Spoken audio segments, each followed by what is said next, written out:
तिला एक महत्त्वाची बातमी पाहूयात।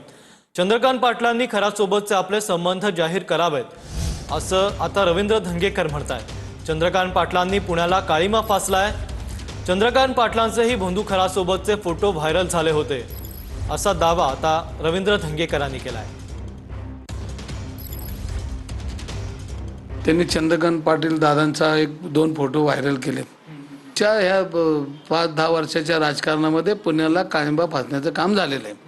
तर याच्यामध्ये अशोक खरात आणि चंद्रकांत पाटील यांचे संबंध काय यांनी आता जाहीर केले पाहिजे आणि त्यांचे फोटो पाहिले तर पकडून आणल्यासारखे फोटो एकदम जसं काय तो अशोक खरात कोणतरी मोठं आणि चंद्रकांत दादा आपले हातपाय बांधून बांधल्यासारखी परिस्थिती ती बघताना मला असं वाटलं की हेच काय तंत्रमंत्र करायला गेलते का अशी परिस्थिती। निवडणूक झाल्यानंतर दंगेकरांना अल्झायमर नावाचा रोग झालाय का काय असं मला वाटतं। त्याचं कारण असं आहे की दंगेकर हे दरवेळेस विसरतात आणि दरवेळेस मला माध्यमांद्वारे सांगावं लागतं की तुम्ही महायुतीचे नेते आहात, तुम्ही महायुतीच्या नेत्यांवर टीका करू नका। हे आत्तापर्यंत दंगे म्हणजे ते कुत्र्याचं शेपूट वाकडं ते वाकडंच। तुम्ही जर कॅमेरा दाखवला हे ते अशोक खरात आहेत, हे कोण आहेत? एकनाथ शिंदे, दीपक केसरकर, हे कुठल्या पक्षाचे? मग याच्यावरती बोला ना दंगेकर। आणि मुळामध्ये दंगेकरांचे उद्योग अख्ख्या कसब्याला माहिती आहेत। मुख्यमंत्र्यांच्या शपथविधीला अनेक बुवा बसलेले होते असं राजू शेट्टी यांनी म्हटलंय। खराच्या संपर्कात असलेले नेते आणि अधिकाऱ्यांची चौकशी व्हायला हवी। रुपाली चाकणकरांच्या राजीनाम्यानंतर राजू शेट्टी यांनी ही मागणी केली आहे। मुख्यमंत्र्यांच्या शपथविधीला सुद्धा असे अनेक बुवा बसलेले होते। अतिशय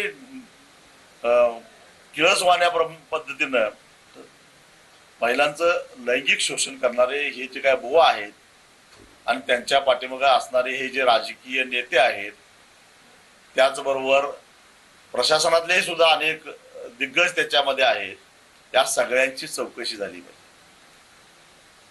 2-2 कोटीची मालमत्ता या बुवाकडे येतेच कुठून?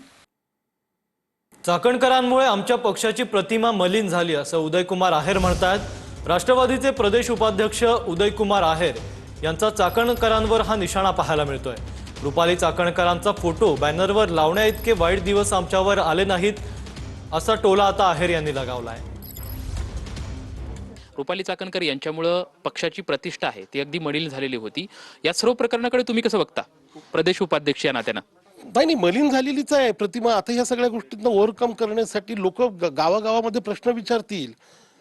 आता मला म्हणायचं असं आहे की रुपालीताई चाकणकरांनी जो राजीनामा दिला तो नैतिकतेच्या आधारावर त्यांनी राजीनामा दिला। ही नैतिकता त्यांनी पक्षात पण दाखवली पाहिजे। स्थानिक लोकांना वाटलं असेल की मराठा समाजाची बैठक आहे यांचा फोटो टाकला न टाकावा, त्याच्यामुळे तो फोटो टाकला नाही। अध्यक्षांचा फोटो टाकलेला नाही, त्याच्यामुळे काही वेगळं काही त्याच्या पाठीमागचं कारण नाही। आणि रुपाली चाकणकरांचा फोटो टाकावा इतकी वाईट अवस्था आमच्यावर आलेली नाही। दीपक केसरकरांकडून काही चुकीचं घडलं असेल तर शिंदे धोरण ठरवतील असं गोगावले म्हणतायत। भोंदूबाबा खरात प्रकरणात भरत गोगावलेंचं केसरकरांबाबत हे सूचक वक्तव्य पाहायला मिळतंय। खरातसोबतच्या फोटोनंतर विरोधकांकडून केसरकरांच्या राजीनाम्याची मागणी करण्यात आली होती। ठीक आहे, ते आम्ही एकनाथ शिंदे साहेब आमचे नेते आहेत, त्यांना विचारून ते निर्णय करतील।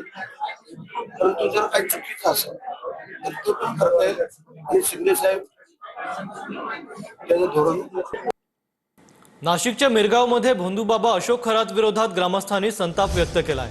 खरातनं ग्रामपंचायत निधीतून मंजूर केलेली पाणीपुरवठ्याची टाकी राजकीय दबावाचा वापर करत शिवनिका मंदिर ट्रस्टसाठी वळवल्याचा गंभीर आरोप ग्रामस्थांनी केलाय। गावातील वाड्या वस्त्यांवर पिण्याच्या पाण्याची सोय व्हावी यासाठी ही टाकी मंजूर करण्यात आली होती। मात्र खरात यांनी आपल्या राजकीय प्रभावाचा वापर करत ही टाकी देवस्थानासाठी पळवल्याचा आरोप आता ग्रामस्थांनी केलाय। याचा आढावा घेतला आमच्या प्रतिनिधींनी।